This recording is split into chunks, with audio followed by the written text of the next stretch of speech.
Hello there, friends. This is Spencer Michaud, and today we're going to be talking about Mercury ingressing into Aries.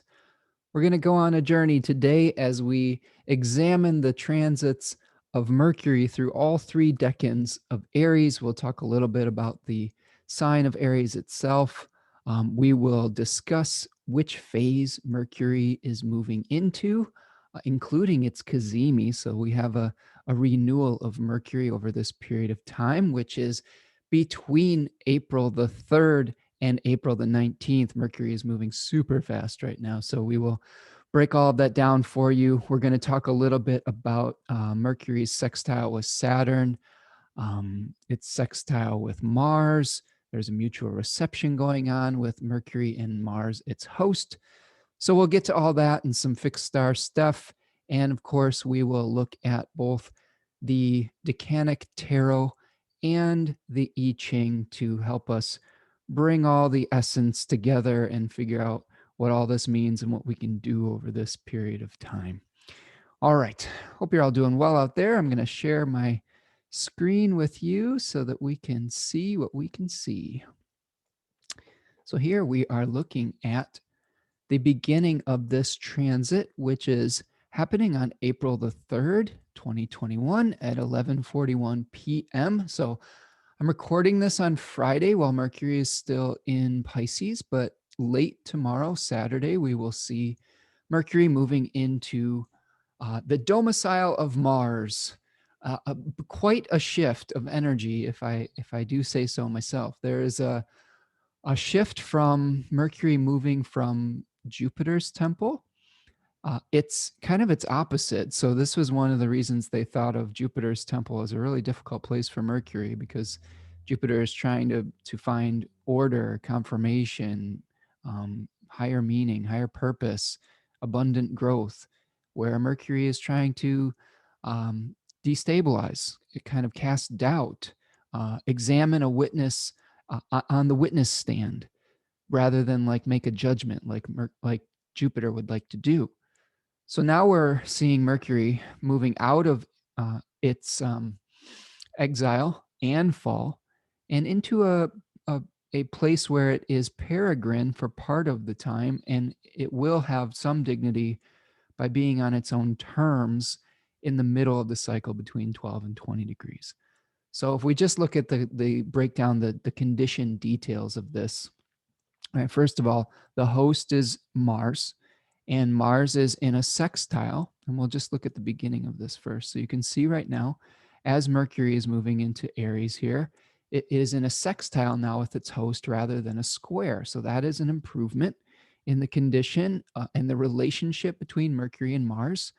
So this could help our minds to start functioning a little bit better, a little bit clearer thinking.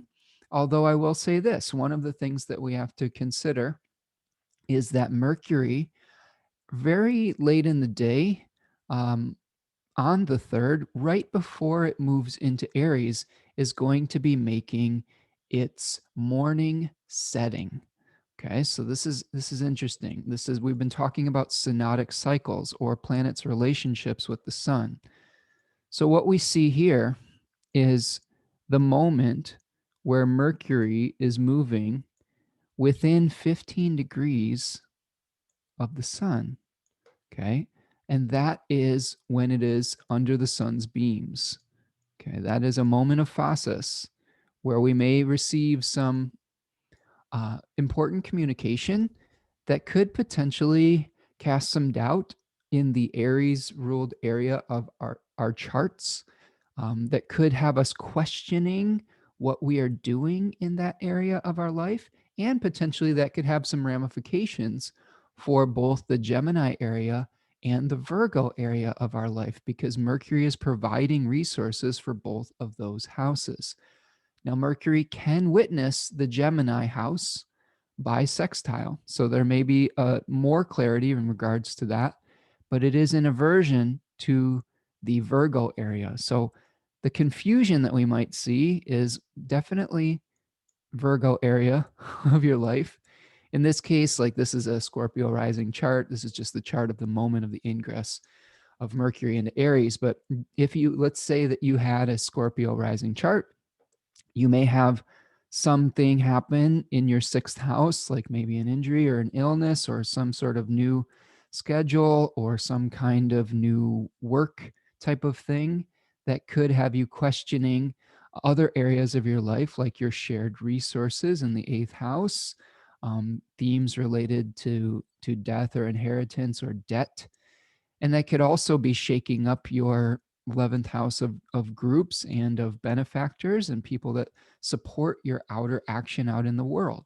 So this is just a demonstration of what one particular chart might look for with Mercury moving into Aries. And you can do this with your chart by rotating your chart and finding your specific ascendant, and then looking where Mercury and Aries are going to be, and then where Virgo and Gemini are going to be. Okay. So, I mean, that's a little bit of a, that's some shop talk, right? But let's get back to some of the general things about this cycle. I did want to point out, though, that this is the beginning of Mercury's lying hidden phase, its direct lying hidden phase. We've talked in other videos about the different synodic cycles of both superior planets, Mars, Jupiter, and Saturn, and the inferior planets, Mercury and Venus. So this is a point in time where Mercury is direct. Mercury is moving very fast as it gets close to the sun. So it's really, there's a lot of stuff going on behind the scenes, okay? Because Mercury is invisible once it goes under the beams. There may be a lot of communication over this period of time behind the scenes that is not necessarily visible, where we are trying to establish some kind of new sovereign territory or new authority, new individual space for us to grow within. This is something we've been talking about with both the Sun and Venus moving through Aries, where we are just trying to establish perhaps separating from the past, separating from an old authority, separating from some kind of parental figure. And Mercury is now joining the mix. And the host, Mars, right now, is what is causing this severing and separating. That's what we see when planets move through a Mars ruled house, is they are being fed the impulse to differentiate, to cut, to sever, to speed things up, to establish a completely autonomous identity. So we've seen this potentially in our sense of our awareness of our sense of self with the sun, the way that we administrate and create authority within our own lives, with the sun being in its exaltation. We've seen this with Venus, where we have maybe potentially had some challenges within relationships because Venus has been in her exile. So it's not the easiest time for Venus when she's, usually enjoys creating harmony. But in this case, she's being asked to sever and separate to create harmony. So leaving something behind is maybe the only way to create harmony at this point. Now Mercury enters the mix. And Mercury is a boundary stepper, a habitual line stepper, as they used to say in the Chappelle Show about Rick James. So we can think about Mercury playing the Rick James role right now, maybe getting his feet on the couch and messing up somebody's couch with his dirty feet, and he doesn't really give two shits whether he's doing it or not. So you have to be careful. Because if you are familiar with the Chappelle Show, you know that Rick James kind of got his butt kicked by Charlie Murphy and Eddie Murphy because of his rash and kind of boorish behavior. So be careful that we don't act like Rick James here when we're communicating with one another. It is okay to slow down. It is okay to think about what you say before you say it. This could be a potentially a time, especially because these two are communicating with each other really well with mutual reception. What that means, and I'll erase all this stuff here for a minute. Mutual reception is when planets are in each other's domiciles.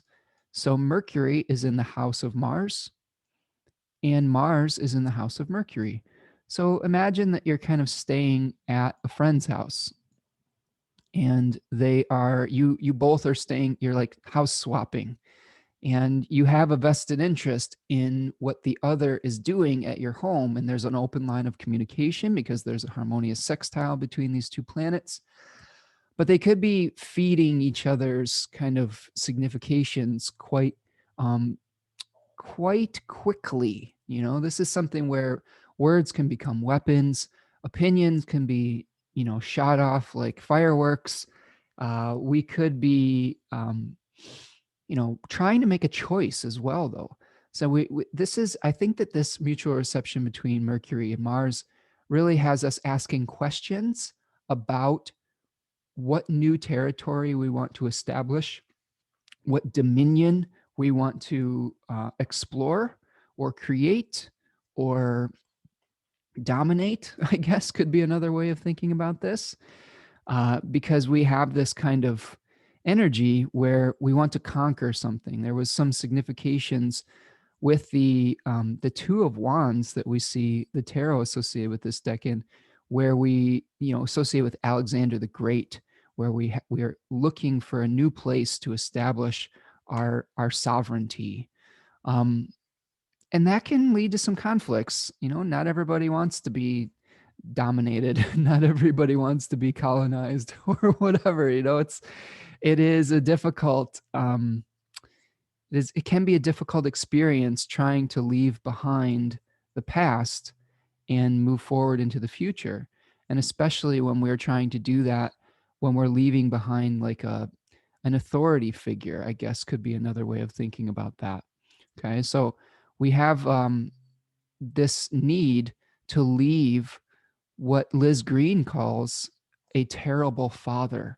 Okay, there's lots of stories, including Jason and the Golden Fleece, and the story of Oedipus, which she talks about having a association with the father rather than just the mother. We think of an Oedipal complex as this relationship with a mother and a wanting to unite with the mother. But in that story, Oedipus is unaware of his parentage, his royal parentage, and grows up exiled from them and returns to his father's land, his birth father's land, and meets him on the road, on the path. And through his anger and through his rage, he was like, there was a narrow path, I guess, and they were both trying to pass through this like narrow canyon or something of that nature, narrow trail. And you know, Oedipus's father wouldn't move out of the way, and Oedipus was so like pissed off about this that he killed him. So he didn't know he was his father. So that's part of that story is trying to have this conflict with the father, and eventually through his ignorance he returns back and ends up marrying his own mother, and his mother didn't know that he was his son and things like that, that she was his. So this is something that we see, this like kind of separating from the father figure, overcoming the father figure. We could also think of this in relationship to Zeus and Kronos too. Liz Green talks a lot about kind of Zeus having a secret, I don't know, having some secret meaning with Aries, especially with this overcoming the difficult father figure. As we know, Zeus overthrew Kronos and liberated his siblings from Kronos's tyrannical reign when he was swallowing all of those Olympians to prevent being usurped by one of his children. So again, I think I would just caution you to be careful about how you communicate with one another. Recognize that you may not be thinking as much before you pop off about something that is I don't know, that is important to you or that feels important in that moment. Sometimes things feel really important that are not necessarily as important when we look at them in hindsight. Um, and we are definitely going to be questioning and feeling some doubt around this new path that we've been trying to establish. I really feel this with Mercury. Mercury's journey through Pisces over the last month or so has brought up a questioning of our purpose, right? What is our purpose? Where do we find meaning? What kind of dream are we really trying to manifest out in the world? What are we trying to leave behind, right? What is it that needs to be shed as we complete this old cycle? And now we may have gotten clear about what our driving motivation, our unifying sense of purpose is to create. And now we have to take the next step with Mercury here to find the tools and the skills, two keywords with Mercury, tools and skills, that will help us to cultivate and establish ourselves. Okay. So this is how we are going to become like the magician in the tarot and use all of our skill set to really break free from the underground, bust through the surface of the soil to become this new little sprout. And what are we going to do to support that little sprout and grow it with a strong foundation so that this new start that we're trying to make is able to be sustained over the long term? Okay. And we have to be patient with this process. This is a little preview of the I Ching here. There's definitely a need to slow down, not rush the process, not get attached to external results right now. I think that's really important over this transit of Mercury through Aries. Because it is combust and hidden underneath the beams of the sun, we may not be able to see visible progress in relationship to mercurial matters such as commerce, communication, anything associated with this Aries house and the Gemini and Virgo house. And we may have to wait until Mercury, both goes Cazimi, all right, and gets reseated with purpose and with vitality. And also, we may have to wait until Mercury makes its evening rise. And that happens on May the 2nd at 27 degrees of Taurus. So, a lot of the things that you may be seeding around this Mercury and Aries cycle are probably going to be very personal to you. They're probably going to be very self-focused, which isn't not necessarily a bad thing. This is where we may be advocating for our own needs. Mercury was like the cosmic lawyer who was able to argue on behalf of one viewpoint or another. So this may be where you are arguing, advocating for your own sense of purpose, for your own territory, for your own needs. And you may be needing to still get clear about what those needs really are. Okay. And we may really start to get some clarity about what do we really need to feel autonomous? What do we really need to feel independent, to feel like we can support ourselves and not be codependent or dependent on whatever that father or parental figure was that we're trying to break free from? This can happen in many different parts of your life. I mean, it could be a literal parental figure if it's associated with like the fourth house. This could be in your job if you're experiencing Aries in your 10th house. It could be a belief system you have to break free from if it is in your 9th house. I know for me personally, as a Leo ascendant, Mercury will be moving into my 9th house, and this Cazimi moment will be in the 9th house of like a finding purpose, right? So there may be some old belief that throughout this cycle, Leo ascendants will have to kind of get clear on. Okay. And there may be some confusion and there may be some darkness around it at first. But again, there's going to be a lot going on behind the scenes because Mercury is moving very fast. There may be messages that come to you that you may not be able to act upon right away. There may be unexpected things that come to you as well, as we will see in the I Ching. The I Ching really is recommending to, I guess, have some flexibility when it comes to what is coming into your life. Uh, there may be some circumstances where you have a plan, you've been really focused on this thing that you want to create, and then this unexpected thing pops up that may be the divine giving you a little bit of a course correction or something in disguise, a deity in disguise that you may need to shift your focus towards and allow into your life rather than reject. So we'll get to that. But I thought that was really curious and really interesting because there are definitely times when we can have our own sense of direction and purpose, and then life just throws us a little bit of a curveball, and we have to make an adjustment. And sometimes through our own stubbornness, we can not really understand that this was a good opportunity if we don't allow it some space in our life. So that's one thing I wanted to give you a little bit of a preview of with that. Okay, so we've talked about Mercury being in the lying hidden phase. It's direct in motion, moving very fast. It will have its morning setting right before it moves into Aries. So it disappears right before it moves into Aries.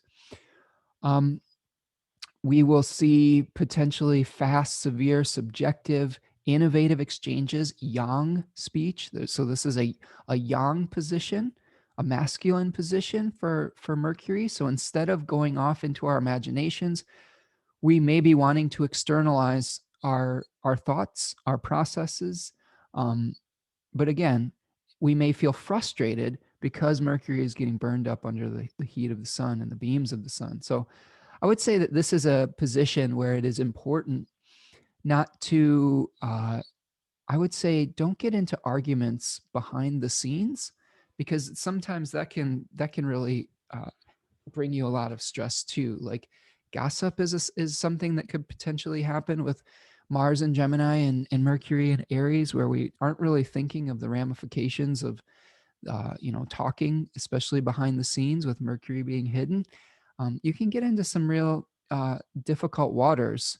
And I guess you could get in, I guess you could call it difficult flame wars with Mercury in Aries in the fire sign, the cardinal fire sign, because we are trying to initiate something. And I think that what I've learned over my study of Aries is it's more, I think you're more effective if you are advocating and getting enthusiastic about what you want to create rather than railing against what you are not. I think the enlightened Aries person, the mature Aries type person, is so confident in who they are that they don't even have to fight anymore. This is something that came up when I was speaking on the royal dignity that we see in the second decan of Aries.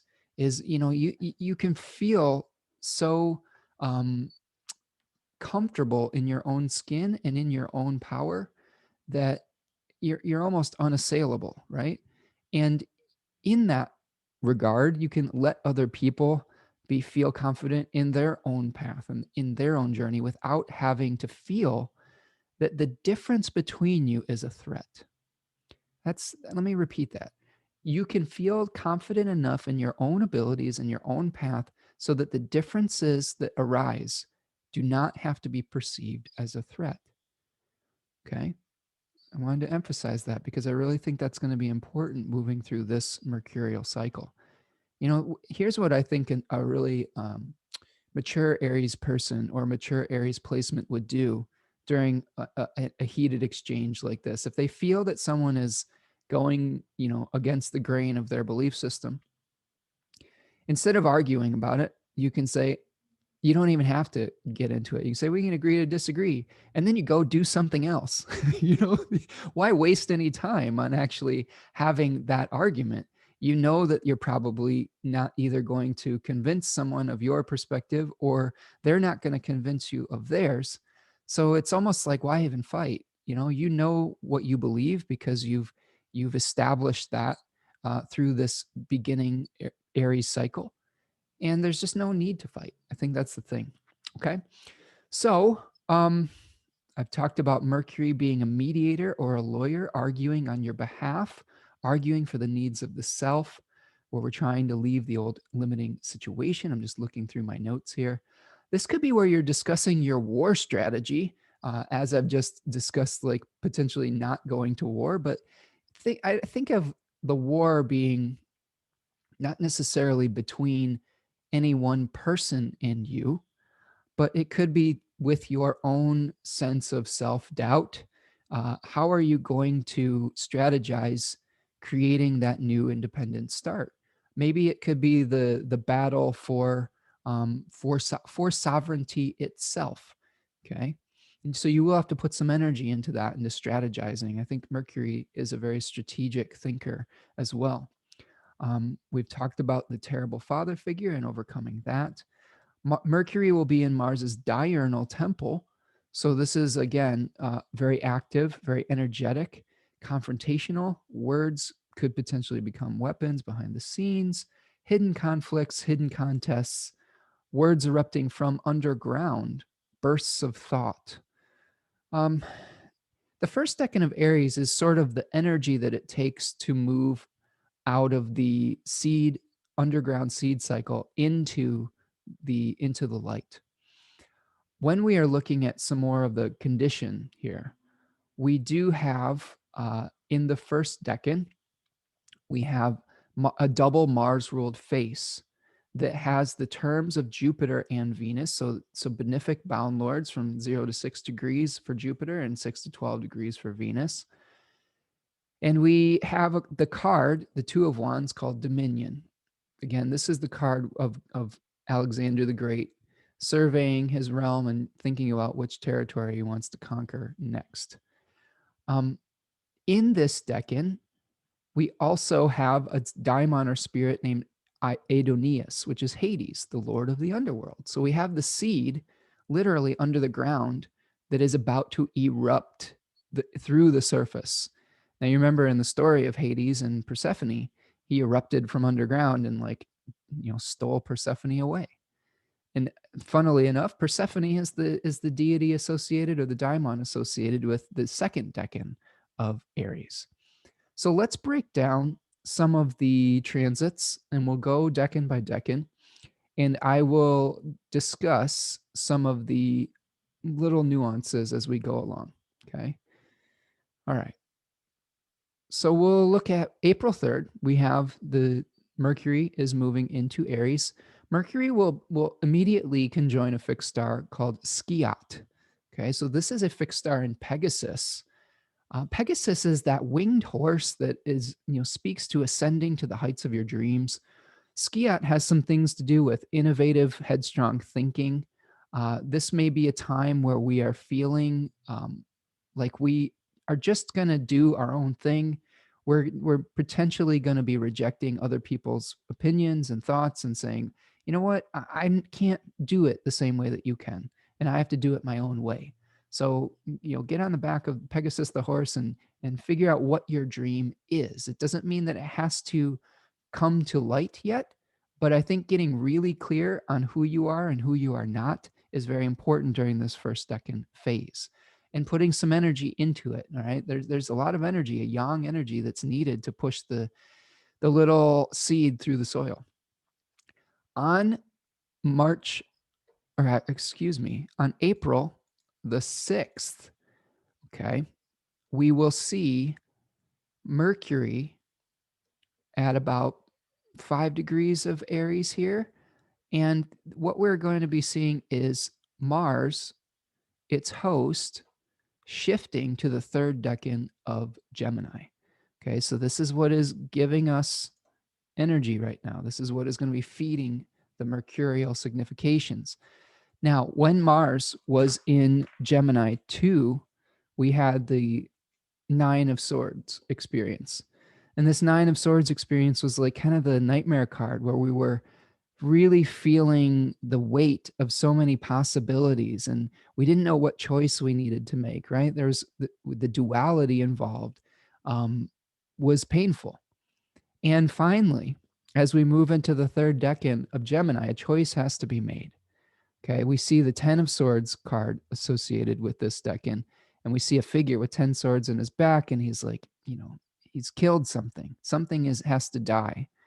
And the myth of Gemini talks about these two twins, Castor and Pollux, where one of them had to give up part of their immortality so that the other could live again after he was murdered by another set of twins. So there will be something where you have to make a choice. I think that April the 6th is probably the time where you're like, okay, I can't do everything. I have to leave this other thing behind. Um, I can't keep juggling all these these balls in the air. I can't keep all these plates spinning. Something has to go so that I can put my energy into this new start that needs to take place. So, and that's really the big, I would say that's the big moment of Mercury's movement through Aries 1. Okay, there aren't any other exact aspects that are happening. We, of course, are, excuse me, going to be seeing whole sign aspects between Saturn and Jupiter and in Aquarius and with Mars here, and also a whole sign square with Pluto. But we'll get to that. Okay, we'll get to that. Now, let's move forward. So a choice has been made. Here we'll tell the story as we go along here. The choice has been made around April 6th. Something has to go. You are willingly giving something up uh, so that something else can live. I think that's the key.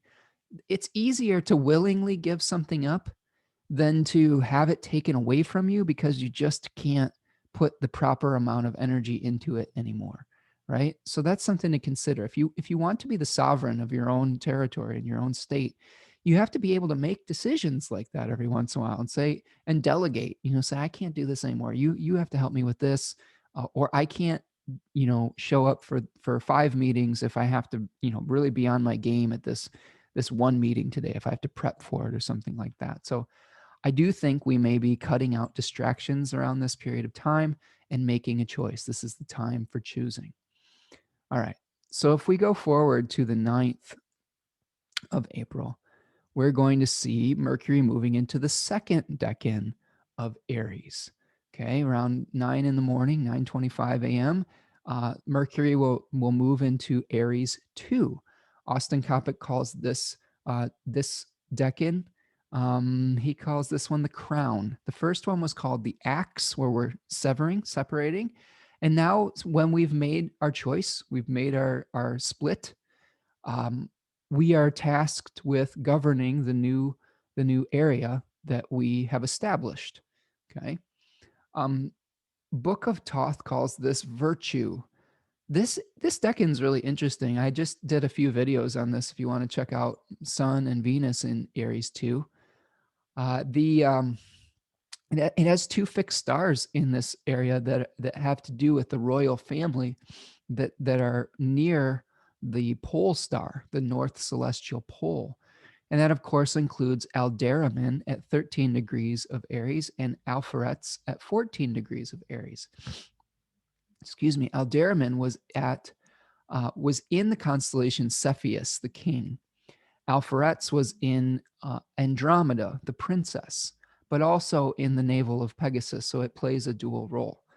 So the first thing we're going to experience when we see Mercury moving into Aries 2, a solar decan, a double sun decan. Okay, so this is why we have some of these like kingly associations, these royal associations with this decan, leadership qualities. This is the decan that has the maximum degree of exaltation of the sun.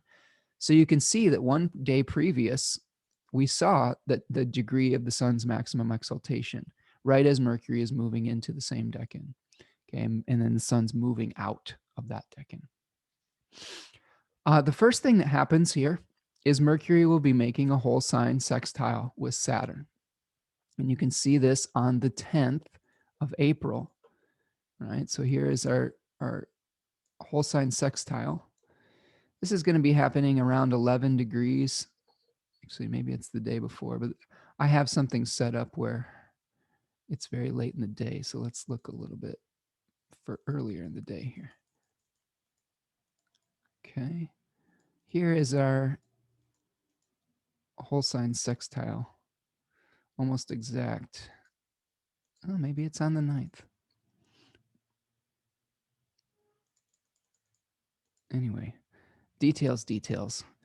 One thing to consider is that regardless of what exact degree it is happening at, this may be a time where they will have an interaction around April 9th and 10th, where Saturn is going to be kind of assisting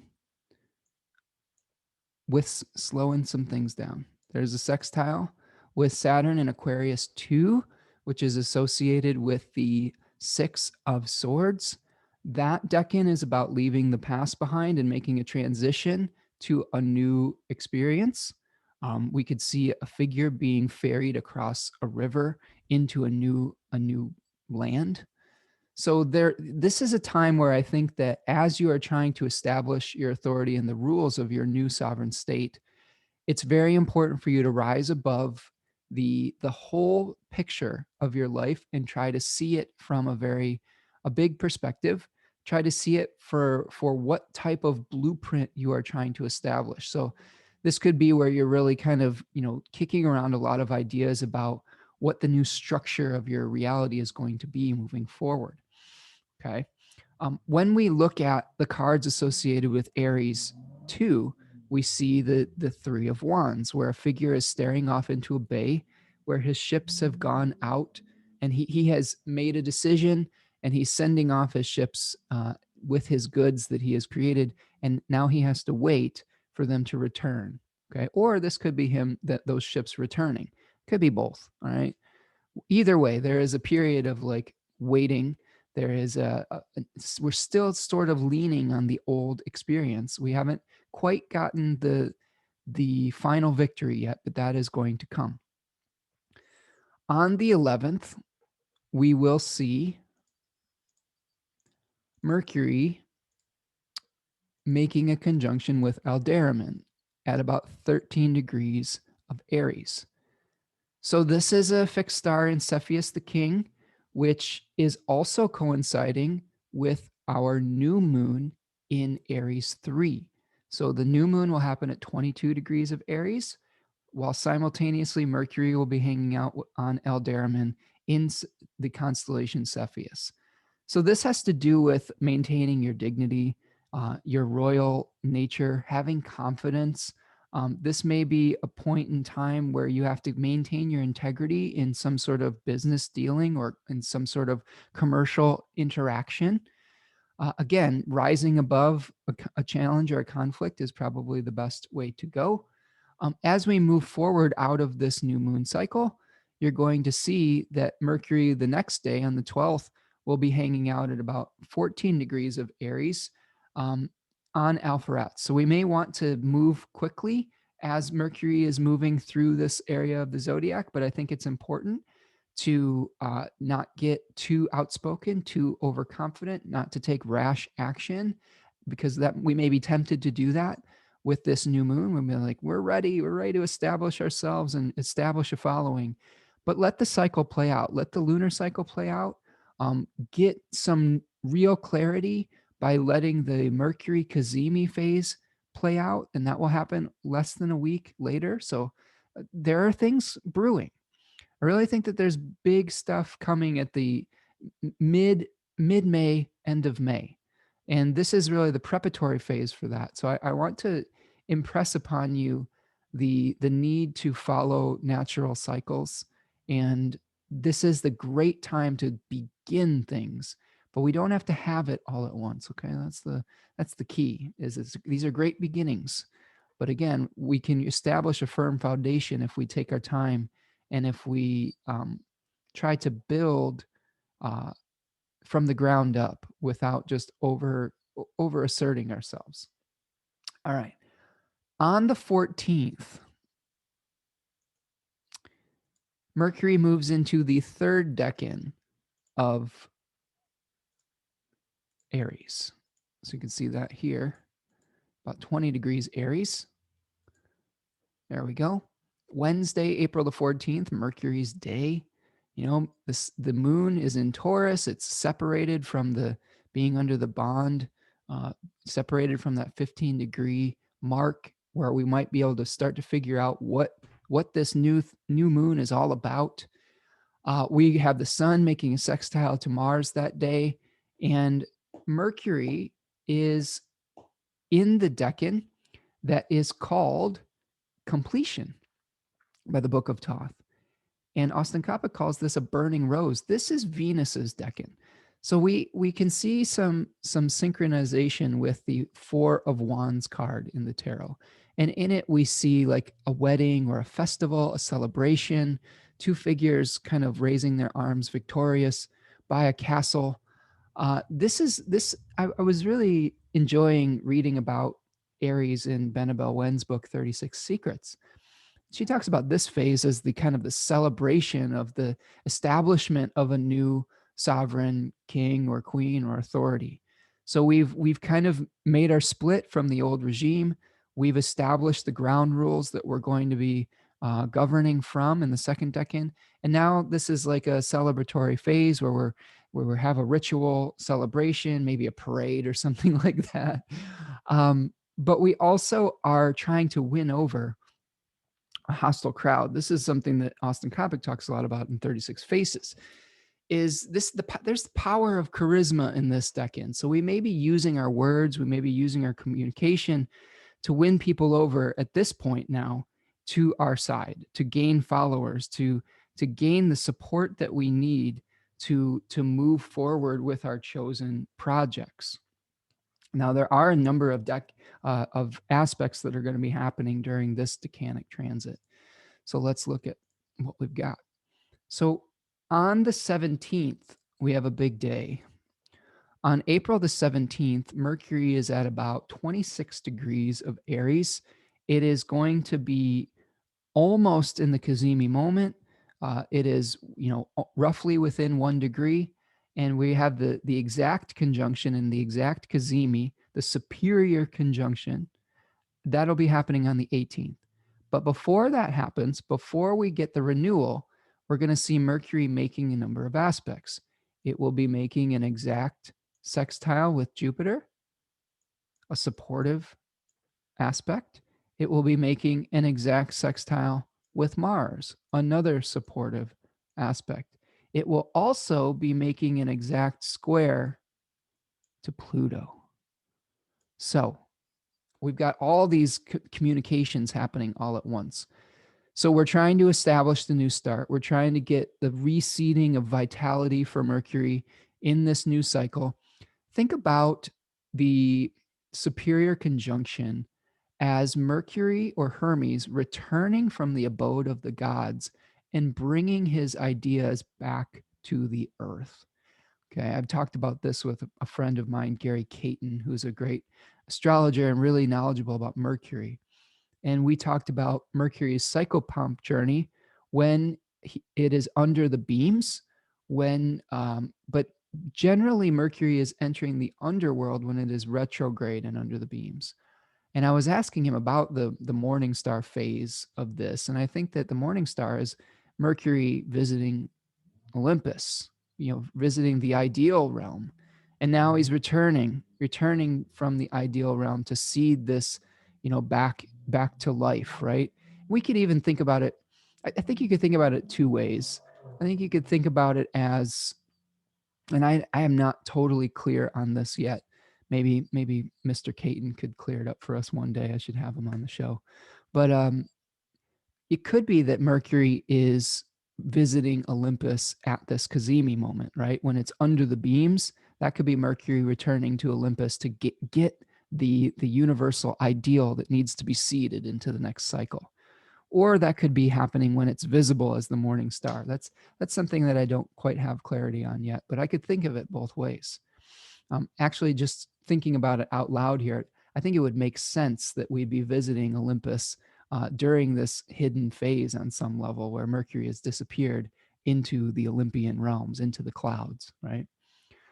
So we're having these really positive conversations with both Jupiter, which is bringing benevolence by leaving the past behind with hanging out in the third decan of Aquarius, associated with the Seven of Swords, which you can see a figure leaving behind the past and carrying with them knowledge from the past into the new unknown.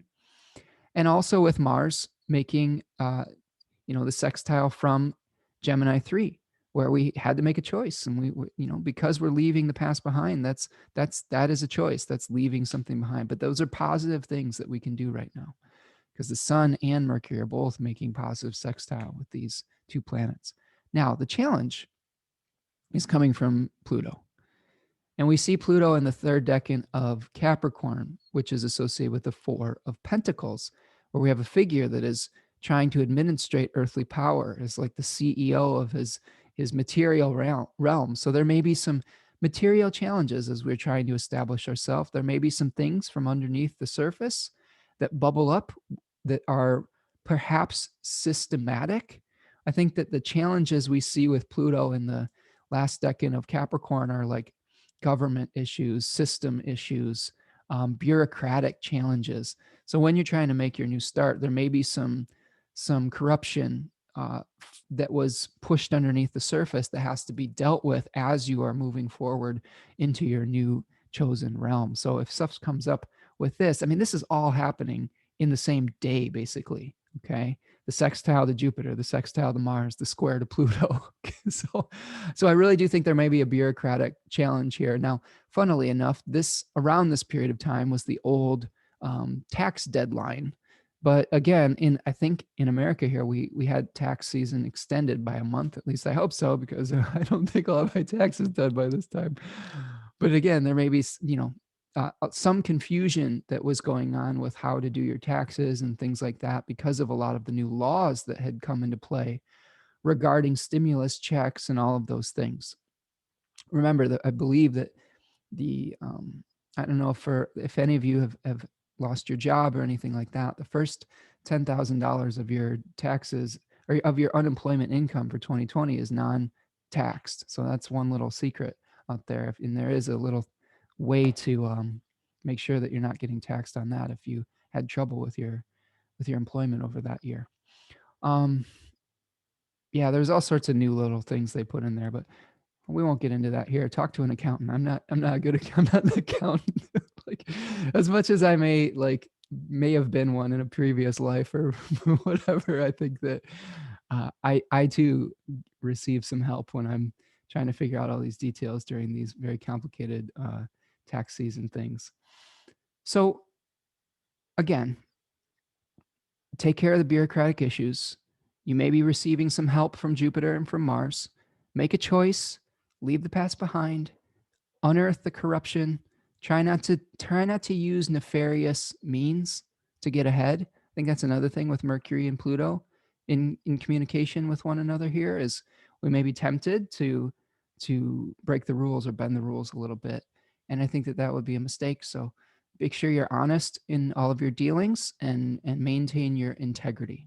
Okay. The daimon associated with this decan is Eros. So, there may be some passionate exchanges that we have where we are really professing our love for something or trying to win someone's affection, whether it's in business or in our personal lives or in a myriad of different areas of our life. So consider that as we move forward. Austin Coppock calls this decan the burning rose, right? Okay, now we get to the Cazimi. Here's the Cazimi moment on the 18th, right around 28, 29 degrees of Aries. I believe the exact Cazimi moment is at the last degree, 29. And this is called the superior conjunction, the direct conjunction of Mercury. Remember, planets like Mercury and Venus have two Cazimis in their synodic cycle. One is the direct Cazimi moment, which is this one, the superior conjunction. And then we have the inferior conjunction, which happens when those planets are retrograde. Now, at the superior conjunction, Mercury and Venus are moving very fast, okay? They are being renewed in the furnace of the sun. Maybe perhaps we could think about them as visiting Olympus and being seated with a new idea.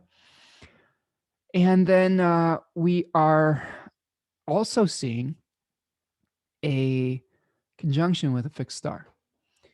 Now, I wanted to show you this before we move forward here. I'm going to stop my share and I'll show you the star chart. So here we see the fixed star Rescha. And Rescha Let's actually move forward to the Cazimi day. Okay. This is going to happen on the 18th or so. There we go. So you could see here's the sun, and Mercury is hiding in there somewhere. Okay. And it is really close to this fixed star Rescha, which is the knot that ties together the fish of Pisces. So here we see one fish ascending towards the heavenly realms and one fish swimming along the ecliptic and perhaps representing the manifestation of things into form. So this may be a really pivotal moment, this Cazimi moment, where we are able to pull things together, to pull it all together, to all the ideas we've been working through, all of the heavenly inspired things.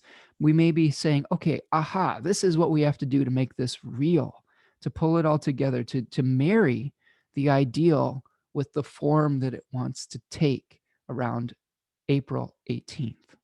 Okay, so this is a pivotal moment with a fixed star informing what we're doing here. This is neat. I love incorporating these fixed stars into what we're seeing here. And this one falling right on the Cazimi moment is a really powerful one. And this fixed star is very close to the ecliptic too. So I think that we are going to feel this pretty prominently as part of our story, really trying to balance out our idealism with how it's going to manifest into form and things of that nature. Now, if we go back to the chart just briefly, I will show you so then we see Mercury move into Taurus on the 19th. Now, Mercury will make its evening rise around May the 2nd. So here's the moment. You can see that Mercury is now returning maybe from Olympus. This really makes more sense to me, just thinking about it out loud, where Mercury becomes visible again in the evening star or evening sky. Okay, this is called the evening rise, right? At 27 degrees of Taurus, where all of those ideas we may be able to start manifesting again. Now, one other thing I wanted to talk about with the Mercury cycle is there is this really cool article online. I believe it's Michael Myers. I know that sounds like the guy from the Jason movies or something, Friday the 13th. But that might be his name. I'm not sure. And where he's talking about Dane Rudyard's explorations of the phases of Mercury in regards to what he calls Promethean direct phases, Epimethean direct phases, and the retrograde versions of the Promethean and Epimethean versions. Now he talks about Promethean direct as before the sun makes, or before the Cazimi moment of the sun when it's direct, as being a little bit more impulsive, a little bit more headstrong. There's an eagerness, like Prometheus is forward thinking, where we're thinking about the future. You know, we want to get to it. We want to get to the next thing, right? And he talks about Epimetheus as being more about thinking about long range, objective thinking, about being a little bit more careful or deliberate about what our communications and our thinking style. Epimetheus was the gift of hindsight in myth, right? They were brothers. So maybe we are at this point, we are looking back to be able to build upon the past. And we slow down our thinking a little bit with Mercury and Taurus before it moves into Gemini and is able to be in a position of strength. Okay. So that is what we're seeing with the evening rise on May the 2nd. Now, let's talk I-Ching. Hope that you're all doing well out there. I know this is a lot to process with Mercury. We do all 3 decans with Mercury, but you know, Mercury is moving so fast right now. We're only looking at a roughly, what is it? Like a 2-week period of time, 15 days or so, really, really fast. Okay. So I'm going to draw this hexagram on here. Man, I think I might get this one done in record time. Just like Mercury and Aries, we're going to set a record. We're going to go so fast. Like, if we can get it done in under an hour, I think we'll be okay. depending on how long-winded I am describing this hexagram. You know, you can always listen to these videos on 1.25 speed if you want to on YouTube, if you don't have like a million hours to spend with me. But I appreciate you being here, and I love having you as a crew. Leave me a comment in the comment section. Let me know how this cycle is working out for you. But here we see the hexagram number 5, which is water. It is the component trigrams is water on top of heaven. So this is like we've got this cloud, okay, but we're having to wait. We're having to wait for the rain. Both of these hexagrams are about waiting. And then we have wind and wood on top of heaven in number 9, which is called restraint. Okay. So number 5 is called patiently waiting, which is really ironic considering that we have Mercury in Aries, not the most patient of temples for Mercury to be in. But I think that this really makes a lot of sense because of the question that I asked was, what is the essence of Mercury with its transit through Aries? Now, I want to point out that through the entirety of Mercury's transit through Aries, it will be under the beams of the sun and hidden. It does not make its emerging, presence felt until Taurus. So that makes a lot of sense to me because Mercury is combust, Mercury is being reseated. We are having to slow our roll in commerce and in exchanges because Mercury is invisible. Mercury is debilitated by being under the beams of the sun, albeit except for that small 1 degree, Cazimi moment. Okay. So some keywords: waiting patiently, calculated waiting, biding your time, waiting for rain, nourishment, replenishment was one of the things associated with number 5. So again, we're replenishing mercurial power. Circumstances beyond your control. That's interesting. There may be just some loose ends that have to be tied up before you can move forward with your new chosen direction. Clouds above heaven mean waiting. The noble one eats and drinks and relaxes with music. So this is talking about waiting with faith rather than in fear. Every time I get this hexagram, I talk about, we can either wait through worry or we can wait through prayer and through, praying for what we want rather than like being afraid and just always being like, oh God, are we going to get it? It's, if you want to go back to like kind of manifestation principles, positive expectation can probably bring something to you a lot quicker than fearing something. But who knows? We'll see. Hillary Barrett asked these focus questions for number 5. It says, how can you wait patiently with commitment? While you wait, how can you best make yourself ready? So some other things about this, they talk about a farmer waiting for the weather to change. Mercury is combusting under the beams, so we're going to have to wait for that weather to change.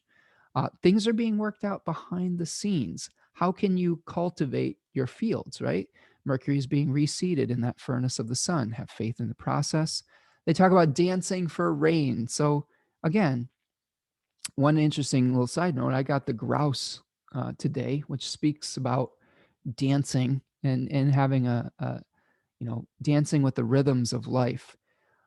That was my personal animal of the day. The animal for this reading was the lizard, which talks about detachment, about dreaming, about deciphering your vision and being still while you're basking in the sun.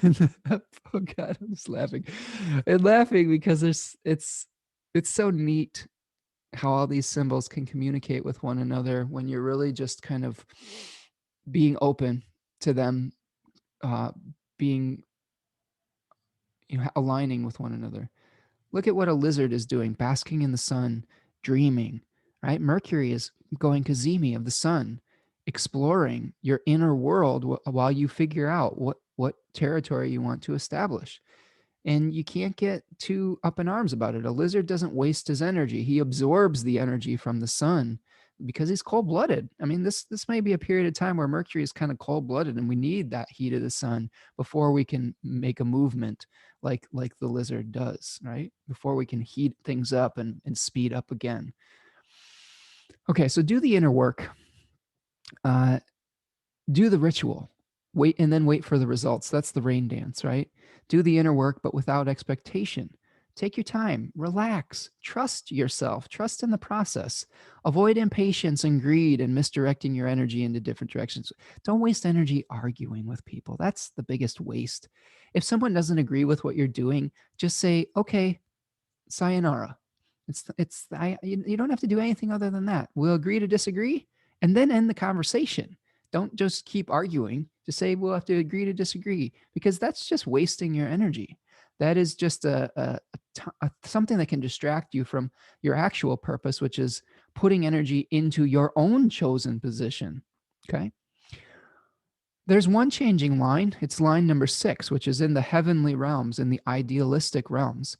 And there's a quote associated with this. It says, entering into the pit, there are uninvited guests. 3 people come, honor them. In the end, good fortune. So this one is interesting. It talks about unexpected guests or unusual opportunities or strange truths coming up that may not be exactly what you were waiting for. Things that you were like, oh, geez, I didn't know that this was actually what I wanted. So to honor this energy, you have to stay flexible, like the wind, right? The wind above heaven is flexible. The wood above heaven is very flexy. Like when you're trying to establish a new sprout, it stays pliable, so it doesn't get a woody stem too quickly. Okay.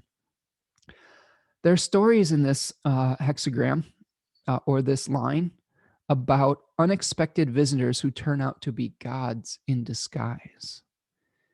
So, what may seem like a diversion from our path may end up being a divine course correction. It may, if we're presented with opportunities around this, take the time to consider those possibilities rather than just rejecting them wholesale. Work with what you're given. Lose the stubborn fixation on doing it only one way. And I'm telling myself this too. It says, wait on those guests. Instead of staring off into the horizon, go back inside and wait on those guests that could be gods. There's tons of, and this is true in my studies of mythology. There's tons of stories of the gods coming to humans in disguise and blessing them if they receive them well. They often come as dressed as beggars and things like that. Like, don't just reject something based on appearances. Allow it to penetrate your experience first before you make a judgment on it. Okay. I've been receiving this line a lot in my own readings, and I've had to receive opportunities with a different perspective lately, and so this one has been really poignant for my own experience.